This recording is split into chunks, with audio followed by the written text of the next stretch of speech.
Tahimik ang baryo lilim tuwing gabi. Pagpatak ng 10:00, halos wala ng ilaw sa labas. Maliban sa iisang gasera sa kubo ni Mario na nagbabantay ng palayan. Habang inaayos niya ang sako ng palay, may narinig siyang kaluskos sa gitna ng bukid. "Sino yan?" sabi ni Mario pero walang sumagot. Biglang may tumakbong bata sa pagitan ng palay. "Hoy, delikado diyan," sabi ni Mario. Lumapit ang bata. Babae, nakaputing bestida, basang-basang parang galing ulan kahit wala namang ulan. "Kuya, naliligaw ako," sabi ni Nene. Kinabahan si Mario pero pinigilan niya ang takot. "Saan ka nakatira? Gabi na," sabi ni Mario.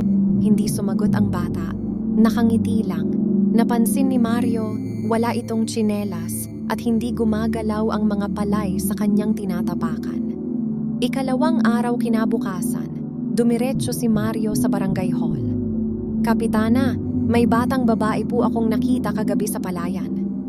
Biglang natahimik ang mga tao. Sabi ni Mario, "Sigurado ka?" sabi ni Kapitana Linda. "Opo, mag-isa lang, nakaputi."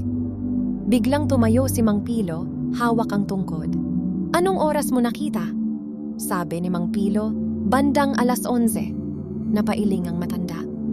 "Anak, huwag ka nang babalik doon paggabi." Ikinuwento ni Mang Pilo ang matagal nang tinatago ng baryo. 20 taon na ang nakalipas, may batang nalunod sa irigasyon sa gitna ng palayan.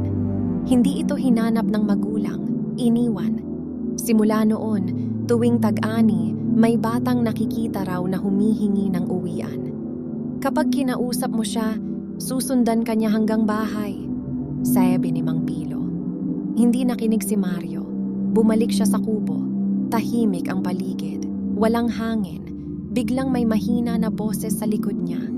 "Kuya, sabi mo ihahatid mo ako." Nang lumingon siya, nasa likod na niya ang bata.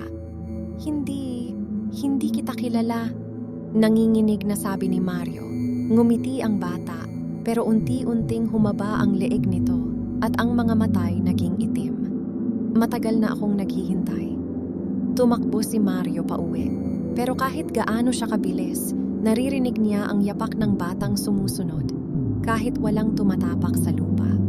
Kinabukasan, natagpuan si Mario sa kubo, buhay. Pero hindi na nagsasalita, nakatingin lang siya sa palayan. Tuwing 11:00 ng gabi, tumuturo siya sa labas at pabulong na sinasabi, "Uuwi na raw kami."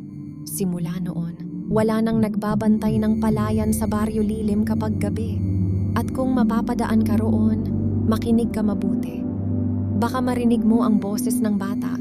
"Kuya, ihatid mo naman ako."